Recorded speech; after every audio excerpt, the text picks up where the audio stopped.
तमाम इंतजामात मुकम्मल थे। मकतूल ड्राइवर की बेवा को बड पहले ही सारी सूरत हाल से आगाह कर चुका था और ग्राहम को मैंने और विल्सन ने मिलकर यकीन दिला दिया था कि उसकी जान को कोई खतरा नहीं है। मेरी लफ्फाजी और विल्सन की तायद के बायस उसे यकीन आ गया था कि वो अली जार खान को कत्ल करने में लामहला कामयाब हो जाएगा और ये कि अब उसकी राह में कोई रुकावट नहीं रही। मकतूल ड्राइवर के क्वार्टर का दरवाजा बड ने खोला था। ये बात हमारे मंसूबे के ऐन मुताबिक थी। बड ने बहुत खुश होकर कहा था, ओ कैप्टन बंसडिले, मुझे यकीन है कि अब कातिल नहीं बच सकेंगे। आइए अंदर आइए। बड हमें एक खाली कमरे में लाया। मकतूल की बेवा और बच्चे दूसरे कमरे में थे। मैंने बड से कहा, इनसे मिलिए जनाब, ये मिस्टर ग्राहम हैं, स्कॉटलैंड यार्ड के मशहूर सुराग रसां। मैंने कुर्सी पर बैठते हुए कहा। बड ने बड़ी गर्मजोशी से ग्राहम से हाथ मिलाया। बोला, आपसे मिलकर बड़ी खुशी हुई जनाब। दरअसल अली साहब को अचानक एक काम से जाना पड़ गया। मैं बिगड़ गया। कहा, ये क्या तरीका हुआ? इस तरह तो तफ्तीश नहीं हो सकती। बड ने पहले से तयशुदा बात की। बोला, उन्हें भी इसी वजह से अचानक जाना पड़ गया। आपको उनसे मिलने के लिए इस पते पर जाना पड़ेगा। बड ने एक कागज मेरी तरफ बढ़ाया जिस पर उस बंगले का पता लिखा हुआ था जहां बंसडिले को रखा गया था। मैंने उस कागज पर एक नजर डालने के बाद ग्राहम की तरफ बढ़ा दिया, जो कुछ घबराया हुआ सा नजर आ रहा था। मैंने मानीखेज लहजे में कहा, क्या ख्याल है मिस्टर ग्राहम? हम वहां भी चले जाएंगे। हमें तो अपना काम करने से गरज है, खा यहाँ हो या वहां। ग्राहम ने बौखलाए हुए से अंदाज में कहा, हाँ बिल्कुल। मैंने कहा, तो फिर मकतूल की बेवा से चंद बातें कर लूं, अगर जरूरत हो तो उसे भी साथ ले चलेंगे। ग्राहम बेबसी से शाने उचका कर रह गया। वो कोई सुराग रसां तो था नहीं, उसे तो मेरे इशारों पर नाचना था। मैं दूसरे कमरे में आया जहां सिर्फ मकतूल ड्राइवर की बेवा थी। बच्चों को पहले ही घर से हटा दिया गया था। वो मगमूम नजर नहीं आ रही थी, बल्कि बहुत मुतमईन थी। उसके शौहर ने एक बड़े मकसद के लिए जान कुर्बान की थी। मैंने कहा, अपने वादे के मुताबिक मैंने कातिल को तुम्हारी दहलीज पर हाजिर कर दिया है। अब ये बताओ कि उसके साथ क्या सलूक किया जाए। वो बोली, अपने शौहर के कातिल को नहीं, बल्कि एक यहूदी को मैं अपने हाथों से तहे तेग करना पसंद करूंगी। उसने बड़े मुस्तहकम लहजे में कहा। मैंने कहा, ठीक है, वो तुम्हारा मुजरिम है और तुम उसे अपने हाथों से सजा देने का हक रखती हो, लेकिन इसके लिए हमें कहीं और चलना पड़ेगा। वो बोली, बट साहब, मुझे सब कुछ बता चुके हैं और आप जहां भी कहेंगे मैं चलने को तैयार हूं, लेकिन आपको मेकअप में देखकर अजीब सा महसूस हो रहा है। मैंने कहा, बहुत जल्द तुम मुझे मेरी असली सूरत में देख सकोगी। आओ अब चलें। हम चारों गाड़ी में बैठकर मतलूबा बंगले पर पहुंच गए। बंगले के अंदर दाखिल होते वक्त ग्राहम सख्त मुस्तरिफ हो गया था। मैंने ड्राइंग रूम में उसे बिठाते वक्त उसके शाने पर थपकी देकर उसे पुरसुकून रहने का इशारा किया और मोना को घूर कर देखा, जो खूनी निगाहों से ग्राहम को देखे जा रही थी। मेरे इस तरह घूरने पर मोना ने खुद को संभाल लिया था और दूसरी तरफ देखने लगी थी। ग्राहम अगर बदहवास न होता तो यकीनन ये बात महसूस कर लेता। मैंने ग्राहम से कहा, तुम यहाँ बैठो, मैं अली को देखता हूँ। उसके कुछ कहने से कबल उस दूसरे दरवाजे से अंदर दाखिल हो गया। बर्ड ड्राइंग रूम में ही बैठ गया था। मैं तेज तेज कदमों से चलता उस कमरे में आया जहां बंस मौजूद था। सुबह से उसे शराब नहीं दी गई थी, इसलिए वो पूरे होशो हवास में था।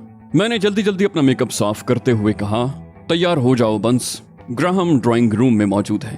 तुम अपना पार्ट प्ले करने के लिए तैयार हो? बंस ने कहा, हाँ, मुझे पूरी तरह समझा दिया गया है कि मुझे क्या करना है।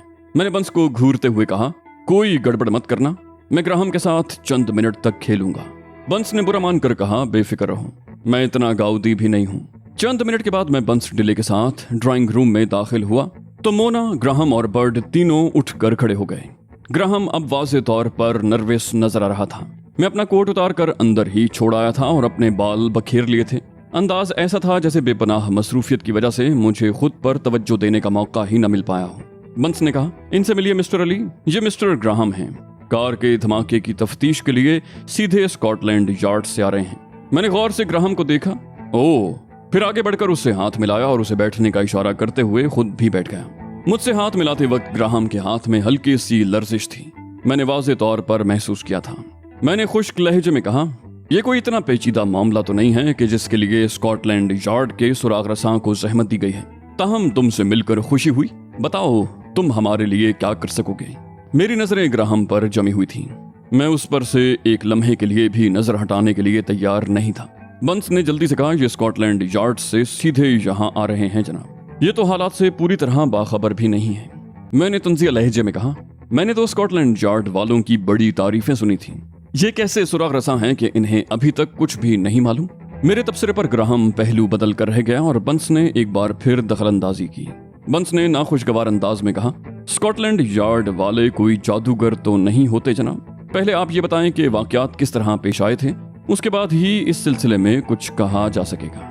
मैंने कहा तुम मुझसे वाकिफ हो और ये भी जानते हो कि यहूदी मेरे दुश्मन हैं। उनका बस चले तो मेरी बोटियां उड़ा कर रखते हैं। मैं बंस की बात का जवाब दे रहा था मगर नजरें बदस्तूर ग्राहम पर मरकूज थीं।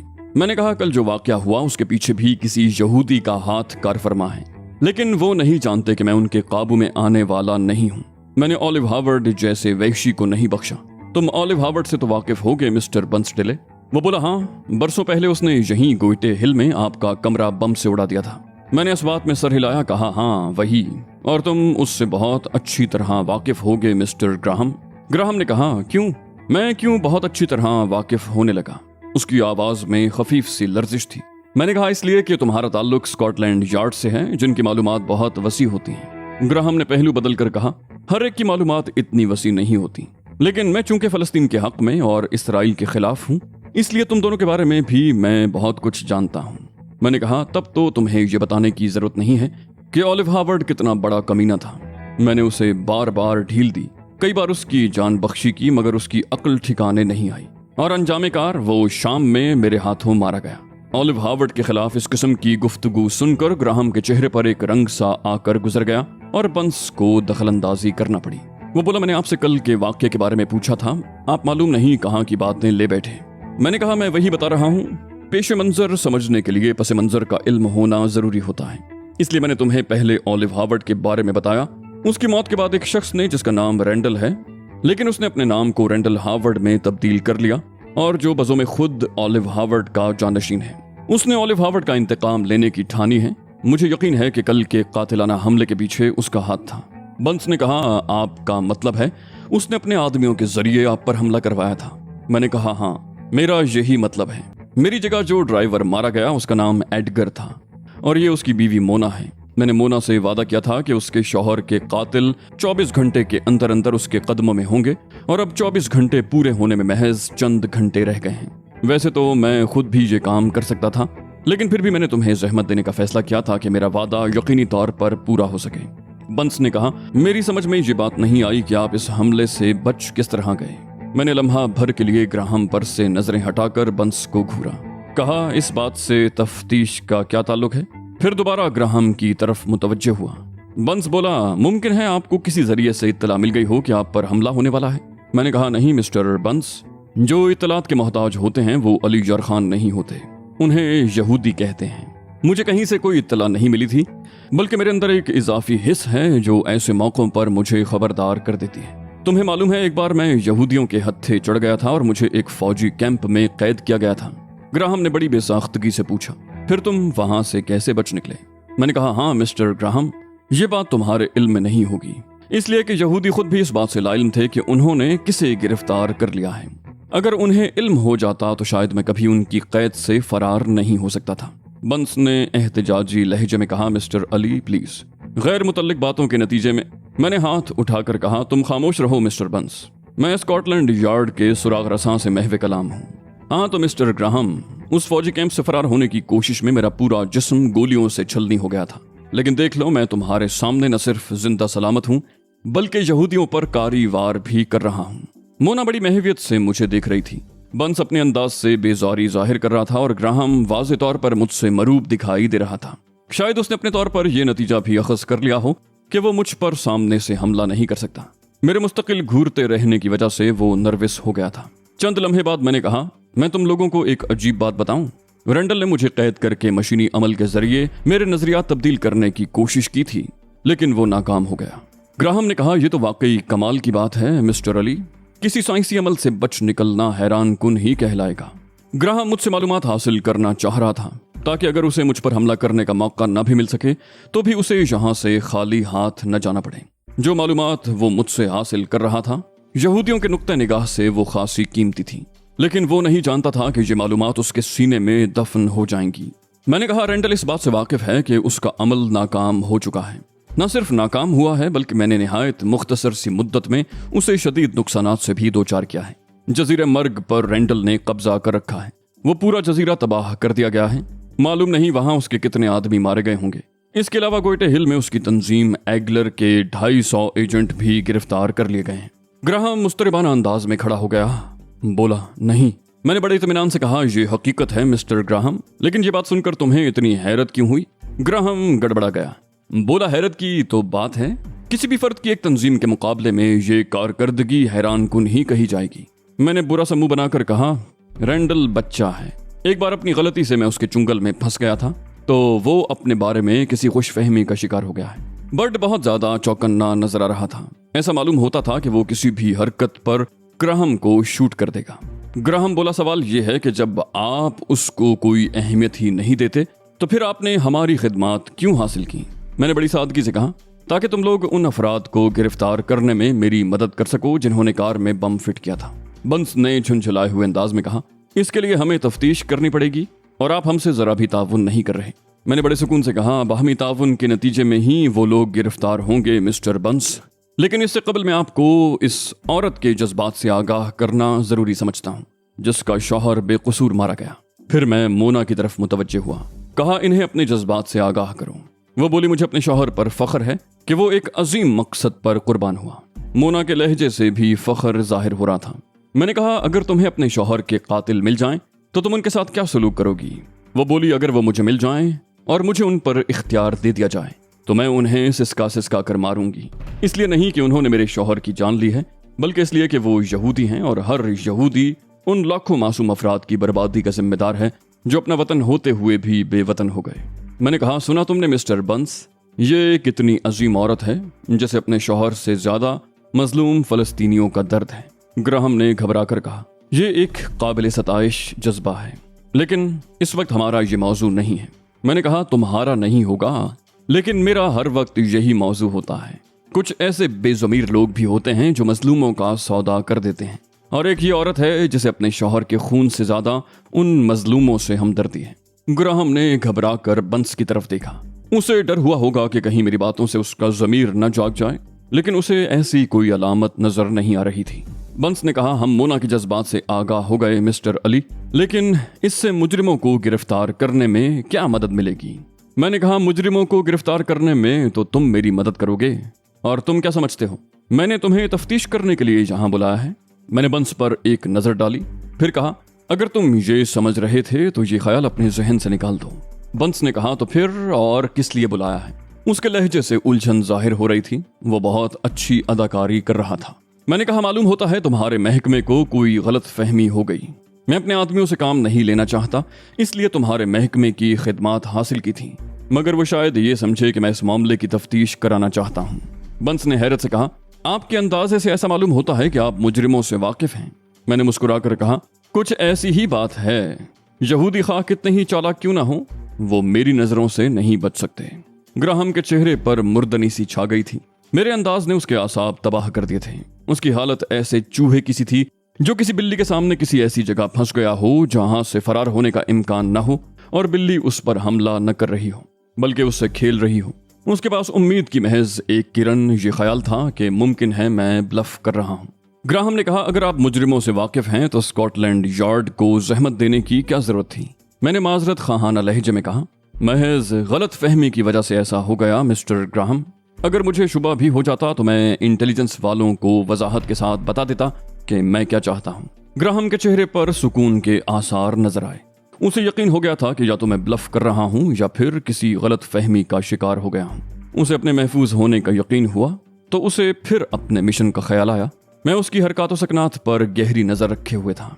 ग्राहम ने सुकून का सांस लेकर कहा, कोई बात नहीं मिस्टर अली, कभी ऐसा भी हो जाता है। यहाँ मेरी जरूरत नहीं है तो मैं वापस चला जाता हूँ। मैंने कहा, अरे नहीं मिस्टर ग्राहम, आप हमारे मेहमान हैं, मैं आपको यूं तो वापस नहीं जाने दूंगा।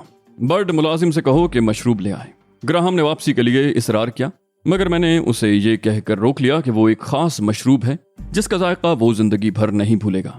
मैंने कहा, इसके अलावा मैं आपको ये भी बताना चाहता हूँ कि मैं यहूदियों को किस तरह शिकस्त देता हूँ। अब आप आ ही गए हैं तो मैं चाहता हूँ कि मुजरिमों को गिरफ्तार होते देख कर ही जाएं।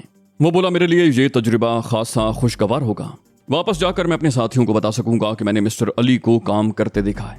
मैंने कहा, मेरे सर के लिए यहूदी लाखों डॉलर भी खर्च कर सकते हैं, लेकिन मिस्टर ग्राहम वो सिर्फ खर्च ही कर सकते हैं, मेरा सर हासिल नहीं कर सकते। ग्राहम पर कयामत गुजर रही होगी मगर वो इसका इजहार नहीं कर सकता था।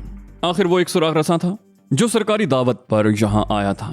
दूसरी तरफ वो मेरी शख्सियत से मरूब हो गया था। उसका एतमाद मुतजलजल हो गया था। एतमाद मुतजलजल हो जाए तो आदमी कुछ भी नहीं कर सकता। उसकी महारत भी उसके किसी काम नहीं आती। ग्राहम एक पेशावर कातिल था और खंजर जनी में खासी महारत रखता था। उस वक्त उसकी जेब में खंजर भी था और रिवॉल्वर भी, जो मैंने उसे खुद दिया था। दोनों चीजें मौजूद होते हुए भी उसमें इतनी हिम्मत नहीं थी कि मुझ पर हमला कर सकता। उसने एक आध बार जेब की तरफ हाथ ले जाने की कोशिश जरूर की थी, मगर उसकी हिम्मत जवाब दे गई थी। गालिबन उसे अपनी कामयाबी का यकीन नहीं था। यहूदियों के लिए मैं वैसे भी किसी मावराई किरदार की मानंद था, एक ऐसे शेर की तरह जिसका शिकार करने के दावे तो सभी करते हैं, मगर जब जंगल में शेर को अपने मुकाबिल पाते हैं तो बड़े बड़े शिकारियों के हौसले जवाब दे जाते हैं। चंद ही शिकारी ऐसे होते हैं जो शेर पर फायर करने की हिम्मत कर सकते हैं, ज्यादा तो मशहूर होकर फायर करना ही भूल जाते हैं। ग्राहम के लिए मैं ऐसा ही एक शेर था। वो बड़े यकीन के साथ यहाँ आया था, लेकिन मुझे सामने पाकर उसके यकीन की इमारत जमीन बोस हो गई थी। मुमकिन है उसे अपनी जान की फिक्र लाहक हो गई हो। मुझ पर नाकाम हमला करना उसके लिए अपनी जिंदगी से खेलने के मुतरादिफ था। मैंने अभी तक उस पर से नजरें नहीं हटाई थीं। शायद वो इंतजार कर रहा था कि मेरी तवज्जो किसी और तरफ मबजूल हो तो वो मुझ पर हमला करे। बुज़दिल यहूदी मुझ पर सामने से हमला करने से गुरेज कर रहा था। तमाम यहूदी ऐसे ही बुज़दिल होते हैं, हमला करने के लिए पुश्त तलाश करते हैं। चंद मिनट के अंदर अंदर एक मुलाजिम सुनहरे रंग का शरबत ले आया। इसका इंतजाम पहले ही कर लिया गया था। वो मुलाजिम कोई आम शख्स नहीं था, बल्कि हुकूमत के एक खास महकमे से ताल्लुक रखता था और यहाँ बंस डिले की निगरानी और हिफाजत पर मामूर था। ग्राहम का ग्लास मखसूस था जिसमें आसाब सुन कर देने वाली दवा मिली हुई थी। शरबत का पहला घूंट लेते ही ग्राहम पर शरबत ने असर करना शुरू कर दिया। ग्राहम ने कहा, बहुत खुश जायका शरबत है। शरबत का पहला असर यह होता था कि पीने वाला खुद को हल्का फुल्का महसूस करने लगता। मैंने कहा, यह एक खास किस्म का मशरूब है मिस्टर ग्राहम। पूरा ग्लास पीने के बाद इसके असरात वाजे होंगे। ग्राहम ने सबसे पहले ग्लास खाली किया। बोला, क्या एक और ग्लास नहीं मिल सकता? मैंने मानीखेज लहजे में कहा, 10 मिनट के बाद। सिर्फ 10 मिनट इंतजार करो, उसके बाद मैं तुम्हें शरबत में नहला दूंगा। ग्राहम बोला, मैंने एक से एक बढ़िया शराब पी है, लेकिन इस शरबत का सुरूर उन सब के नशों पर हावी है। मैं जवाब में सिर्फ मुस्कुरा कर रह गया। जिसे वो शरबत समझ रहा था वो आसाब सुन होने की इब्तिदा थी। 10 मिनट के अंदर अंदर ग्राहम बिल्कुल साकित हो चुका था। मैंने बंस की मदद से उसे एक अंदरूनी कमरे में मुंतकिल किया, जहां उसे एक खास किस्म की कुर्सी पर बिठाकर उसके हाथ पैर जकड़ दिए गए। अब वो अपनी जगह से जुम्बिश भी नहीं कर सकता था।